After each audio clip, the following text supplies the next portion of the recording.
what a glorious God. Oh, what a powerful Savior. All creation cries out around you. Holy is the Lord. Oh, what a glorious God. Oh, what a powerful Savior. Mercy, grace, and goodness around you. Oh, what a glorious God. Oh, what a glorious God. You speak with a voice like a crashing cymbal. Oh, what a glorious God. You stretch forth your hand and the whole world trembles. Oh, what a glorious God. Bonjour à tous, messieurs, dames, bonjour, frères et sœurs, bonjour. Je suis là devant vous pour vous entretenir durant de longues semaines sur un sujet qui va sûrement vous plaire. C'est un sujet qui intéresse presque tout le monde. Ministres, avocats, jeunes gens, musiciens, chômeurs, petits, hommes et femmes, blancs et noirs. C'est un grand sujet qui intéresse le monde maintenant. Est-ce que vous savez que si vous n'avez pas d'argent, il y a certaines choses, un grand nombre de choses que vous ne pourrez pas vous procurer, que vous ne pourrez pas faire, tout simplement parce que vous n'avez pas assez de moyens. L'on a prêché, l'on a enseigné, l'on a parlé de ce sujet, mais l'on n'a pas montré aux gens comment ils peuvent faire pour pouvoir être à l'abri des besoins, non exécutés, non pourvus. Et Dieu m'a inspiré de pouvoir édifier tout celui qui sera prêt de me suivre pendant plus ou moins 25 minutes seulement, afin qu'il puisse vraiment comprendre qu'il peut vraiment avoir tout ce dont il a besoin s'il fait confiance dans ce que Dieu peut donner comme directive. Moi, j'ai écrit un livre. Ce livre-là développe d'un sujet que j'appelle tout simplement le millionnaire. Le millionnaire. Vous savez, vous êtes pauvre. Ce n'est pas votre faute. Ce n'est pas votre faute d'être né pauvre. Mais il faut que tu retiennes d'emblée cette pensée. Si ce n'est pas ta faute d'être né pauvre, ça sera ta faute si tu mourrais pauvre. Je suis en train de me justifier et je vais te convaincre de ce que je suis en train de te dire là. Chacun de nous n'a pas choisi d'être né de la race noire, de la race blanche, d'une famille riche, d'une famille pauvre, africain, asiatique, américain, européen ou que sais-je encore. On n'a pas choisi toutes ces choses-là. C'est le créateur de l'univers tout entier qui a choisi pour nous que nous soyons nés dans cette famille-là qui est notre famille biologique. Et là, moi je n'ai pas choisi, c'est papa-là qui est mon papa, toi tu n'as pas choisi non plus, c'est papa-là qui est ton papa. Je pense que si Dieu t'avait demandé de choisir qui sera ton papa, quelle sera ta famille, peut-être que certaines personnes n'auraient pas choisi la famille ou les familles desquelles ils sont venus. C'est ainsi que, convainc-toi, tu n'as pas de faute d'être né pauvre.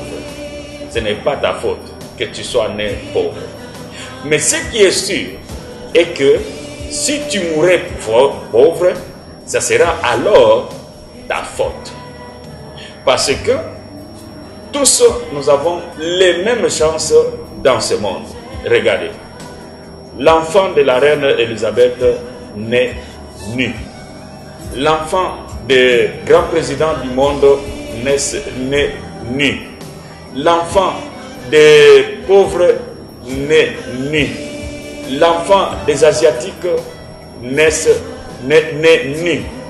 Ainsi donc, chacun de nous, par ce fait-là d'être né nu, montre que Dieu ne fait pas exception des personnes. Il donne à toute personne créée par lui le même nombre de chances. Donc, dis-toi que je suis pauvre maintenant, ce n'est pas ma faute, mais si je mourrais pauvre, ça sera ma faute. Écoute alors la deuxième pensée aujourd'hui. La Bible dit ceci: Quand le Christ est venu dans le monde, lorsqu'il a commencé son ministère, il a commencé par une déclaration émancipative. Cette déclaration se trouve dans Luc chapitre 4 au verset 18. Je vais lire avec vous dans mon iPad ici. Il est écrit dessus dans la parole de vie. Luc chapitre 4, 18. L'Esprit du Seigneur est sur moi. Il m'a choisi pour apporter la bonne nouvelle aux pauvres. Donc, si l'on pouvait circonscrire la mission du Christ dans le monde, on peut donc dire aisément que la première mission de Jésus-Christ dans le monde est de pouvoir déclarer une grande émancipation des pauvres. C'est-à-dire qu'il est possible que celui qui est né pauvre quitte la pauvreté pour pouvoir vivre dans une opulence que seul Dieu est capable de lui donner. Quand Adam et Ève étaient créés, ils étaient nus, ils n'avaient pas d'habits. Il n'y avait pas de gratte-ciel à cette époque-là. Il n'y avait pas des autoroutes à cette époque-là. Il n'y avait pas des avions à cette époque-là.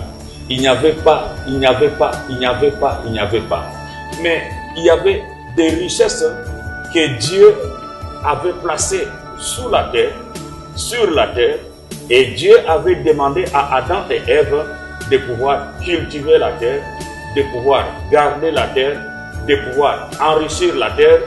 Lorsque l'on comprend des choses comme celle-là, il est possible qu'on quitte son état de pauvreté pour pouvoir vivre une vie opulente, une vie à l'abri des besoins, des besoins non pourvus, une vie qui vraiment fait beau vivre.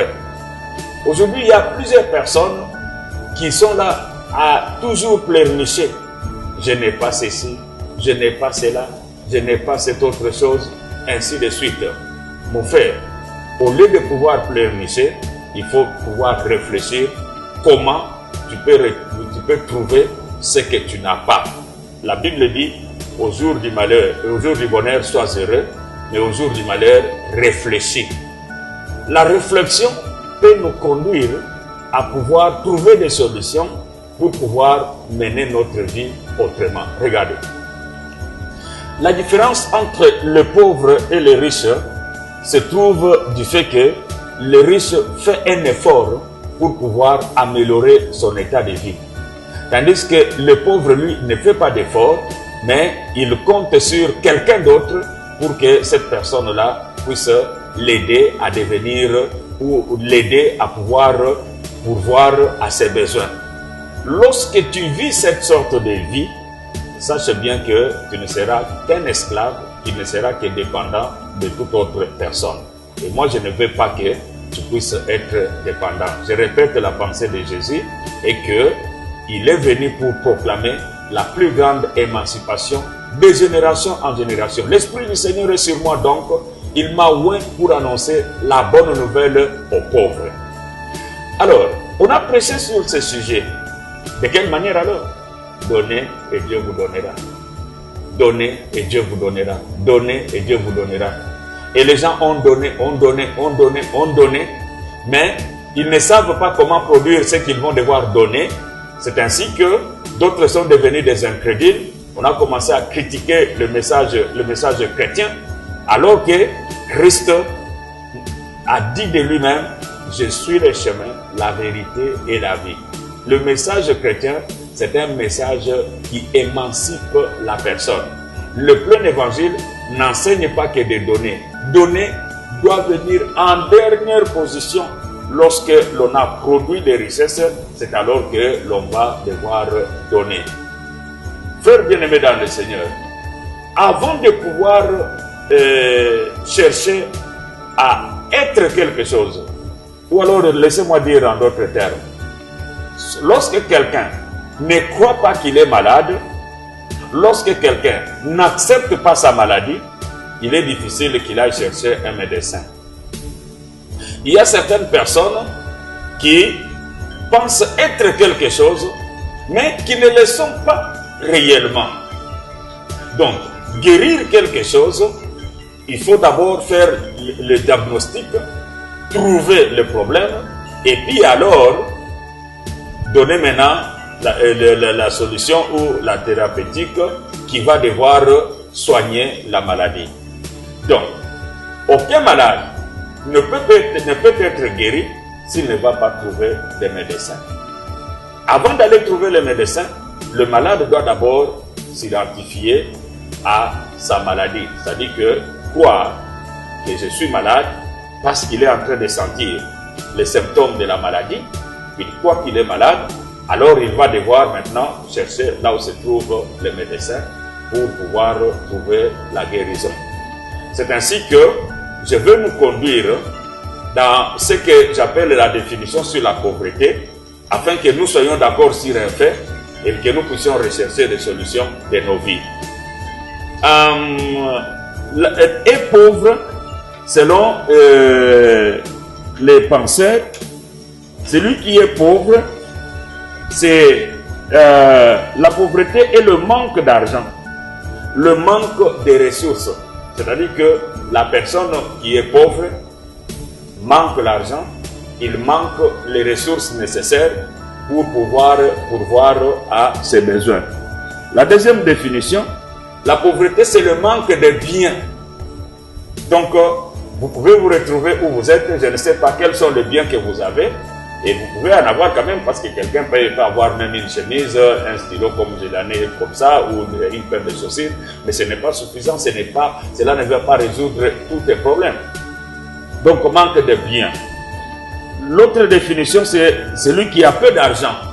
Tu peux avoir un $10, un $20, quelques livres sterling ou euros, mais qui ne sont pas suffisants pour pouvoir à tes besoins. Donc, on t'identifie à la pauvreté. En bref, un pauvre, c'est un misérable. C'est un misérable. Supposons, réfléchissons un peu. Si aujourd'hui tu as un problème qui te demande, par exemple, de pouvoir dépenser 20 000 euros, 10 000 $, 20 000 $ ou ainsi de suite, est-ce que tu pourras dépenser cela facilement? Ça ne sera pas possible pour toi de pouvoir dépenser aussi facilement de l'argent comme ça. Et là encore, c'est bien. Mais il y en a qui vivent avec leur revenu journalier de moins d'1 $ par jour. Il y a des familles qui vivent. J'ai un ami qui m'a dit qu'il est parti voir son père dans un quartier de Kinshasa et il a trouvé qu'on envoyait le panier au marché. On envoyait quelqu'un au marché pour aller acheter les repas pour la restauration journalière. Et l'argent qu'on envoyait pour une famille d'à peu près 6 personnes, c'était 2 000 francs. 2 000 francs à cette époque-là, c'était 2 $. Dites-moi, mes frères bien-aimés dans le Seigneur, avec 2 $, une famille de 6 personnes, comment ces gens-là peuvent-ils manger? Même s'ils mangent, qu'est-ce qu'ils ont mangé? Et ce qu'ils ont mangé là ne suffira pas pour leur donner les ressources nécessaires à leur corps pour pouvoir combattre et les microbes, ainsi de suite.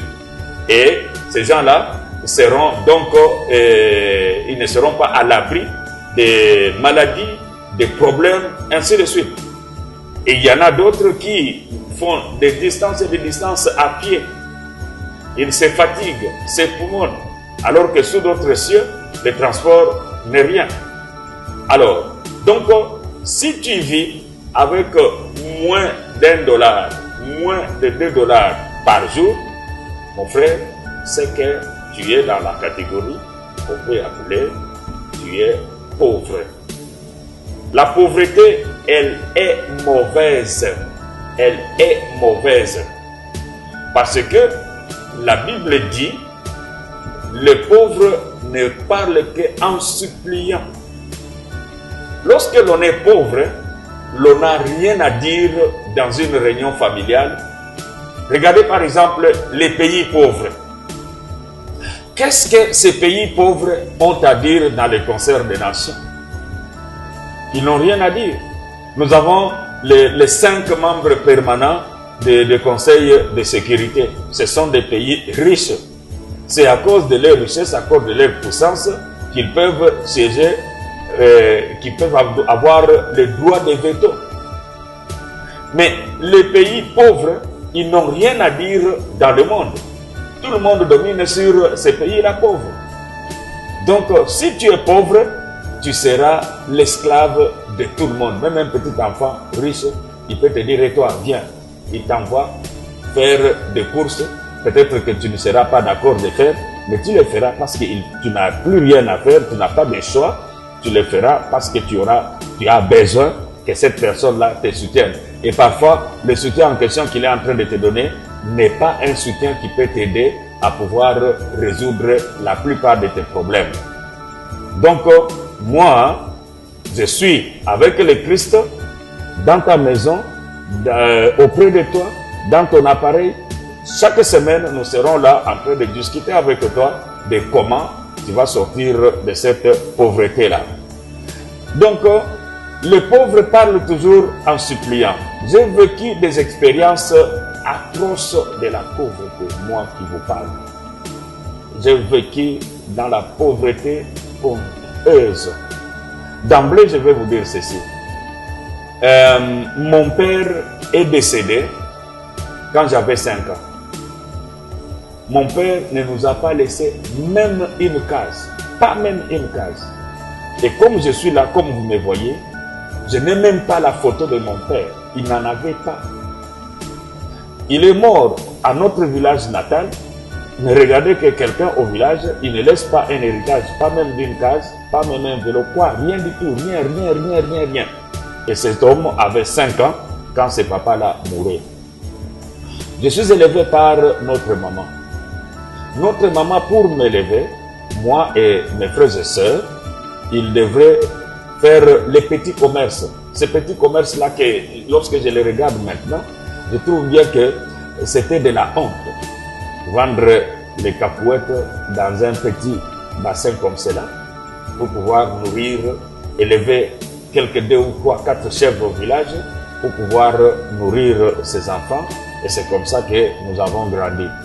Et en grandissant, nous étions obligés de vivre soit chez l'oncle tel. Et quand vous vivez dans de telles familles, sachez bien que les problèmes sont multiples dans des familles comme celle-là. Écoutez, bien-aimés dans le Seigneur, peu importe où tu as vécu ton enfance, peu importe où tu es en train de vivre maintenant que tu m'écoutes, mais fais-moi confiance. Dieu m'a fait vivre des expériences pour que je partage avec les gens et que je puisse leur donner les portes de sortie pour qu'ils puissent sortir de leurs problèmes comme moi, je suis sorti des miens. Regarde, tu risques de mourir dans la pauvreté et ne pas laisser d'héritage pour tes enfants, comme ce fut le cas de mon père. Non, frère, toi qui m'écoutes, ça sera ta faute si tu ne laissais pas d'héritage à tes enfants, comme mon père l'a fait pour nous. Mon père ne nous a rien laissé, mais il n'avait suivi aucun message qui émancipe comme celui que je veux t'apporter aujourd'hui. Il est excusable. Mais toi, tu ne seras pas excusable parce que moi, j'ai été oint par Dieu pour pouvoir t'équiper afin que tu puisses sortir de la pauvreté. Sois calme. Je ne veux pas te prêcher, je ne veux pas t'enseigner de comment tu peux sortir de la pauvreté, comme tu as déjà entendu depuis que tu es né, ou bien depuis que tu fréquentes le milieu religieux. Parce que les gens sont devenus réticents, pensant bien que lorsque l'on parle du message de l'enrichissement, du message de la prospérité, on va devoir leur demander de l'argent, ainsi de suite. Mais je te dis ceci, l'argent qu'on demande ou qu'on doit demander, ça sera le dernier ressort. Moi, je vais te donner des astuces, je vais te donner des pensées, de l'inspiration de comment Dieu peut enrichir quelqu'un. Donc, nous constatons bien que tu manques de ressources, nous constatons bien que tu manques de biens, nous constatons bien que il y a des besoins que tu ne peux pas, auxquels tu ne peux pas donner solution. Alors, tu es dans cette catégorie-là de la personne qu'on peut appeler qu'elle est pauvre. Je vais devoir m'arrêter à ce niveau-là. Je vais devoir m'arrêter à ce niveau-là pour te dire ceci. Ce n'est pas ta faute d'être né pauvre, mais ce sera ta faute si tu mourrais pauvre. Et Jésus-Christ, qui m'a envoyé t'instruire, est venu pour annoncer la bonne nouvelle aux pauvres. La bonne nouvelle, c'est laquelle? Il est possible que tu quittes ton état de la pauvreté pour pouvoir vivre une vie à l'abri des besoins non pourvus. C'est ainsi que je te fixe rendez-vous pour la semaine prochaine à l'internet, sur YouTube, et tu vas me suivre, chemine avec moi, et si jamais tu ne quittes pas ton état de pauvreté, dites-toi que Dieu n'est pas réel, mais Dieu est réel. Que Dieu te bénisse.